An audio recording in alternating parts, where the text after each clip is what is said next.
అందరికీ నమస్కారం. గత ఎపిసోడ్‌లో మనం వలసల గురించి మాట్లాడుకోవడం జరిగింది. వలస ఏ విధంగా మనని తన కంట్రోల్‌లో ఉంచుతుందనే దానిపైన మనం మాట్లాడుకోవడం జరిగింది. ఒక్కసారి ఆలోచించండి.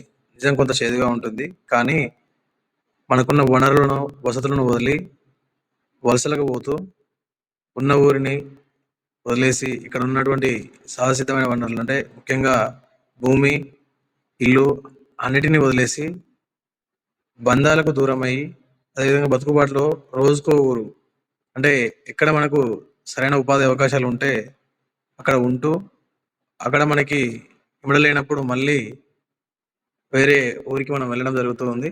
అదేవిధంగా మీరు ఎప్పుడైనా చూస్తే ఏదైనా ఎన్నికలు వచ్చినా లేదంటే ఏదైనా పండగలు వచ్చినా పులిమేర ఎప్పుడు మీకోసం ఎదురు చూస్తూ ఉంటుంది. ఎవరో ఒకరు రాకపోతారా అనే ఒక లాగా ఊరు ఎదురు చూస్తూ ఉంటుంది. ఊరు కానీ ఊరికి పోతున్నాం, ఆయన ఊరిని మర్చిపోతున్నాం. ఇలాంటి జీవితంలో అన్నీ ఒక్కొక్కరిగా శిథిలమవుతూ ఇలాంటి బంధాలు, బంధుత్వాలు అనేవి లేకుండా ముఖ్యంగా అవసరాల పూదోటలో అక్కరకు రాని బంధాలని మనము ముందర పెట్టుకొని ఈ వలసల్ని కొనసాగిస్తూ ఉన్నాము.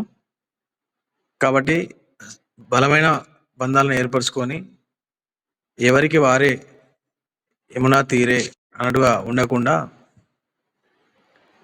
మరొక్కసారి మీ యొక్క వలసల గురించి, మీ యొక్క జీవితాల గురించి ఒకసారి ఆలోచిస్తారని ఆశిస్తున్నాం. వలసలు, అంతర్గత వలసలు, దేశంలో అంతర్ రాష్ట్రాల్లో వలసలు, అదేవిధంగా విదేశాలకు వెళ్ళే వాళ్ళ వలసలు ఒక్కొక్కరి జీవితం ఒక్కోలాగా ఉంటుంది. కానీ నిజమైన జీవితానికి దూరంగా బతుకుతున్నారు కాబట్టి మళ్ళీ మాట్లాడుకుందాం. Thank you.